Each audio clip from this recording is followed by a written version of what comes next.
चलंतु सांग माने आज बनैबा माछ बेसर। मु एठी रोही माछ नेइची आको भल भाबरे आमे सफा करिदबा।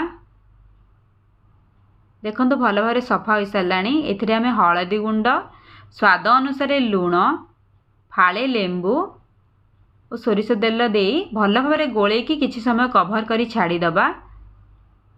एबे चलंतु गोटे पैन रे आमे सोरिष तेल ऐड करिबा। सबु माछ गुडी को भल भाबरे फ्राई करि दबा। गोटे साइड फ्राई हो साराणी। एबे आ गोटे साइड फ्राई करदबा। देखो केते बढ़िया भाव में आमर फ्राई हो सारी। एबे चलतु गोटे प्लेट को सब माछ को बाहर करदबा।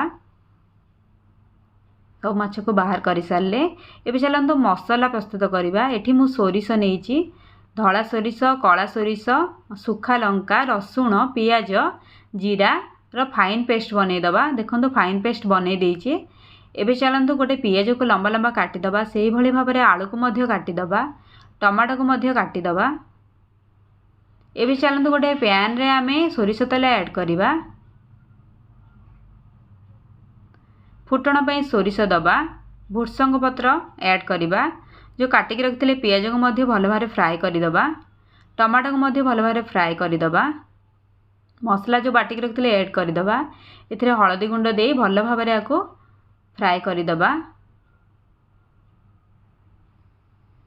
देखो भल भाव फ्राई हो साराणी। एथिरे आलू ऐड करिबा। भल भाव में आको गोळेई दबा। जो मसला पानी थिला ताको ऐड करी किछि समय कभर करी छाड़ी दबा।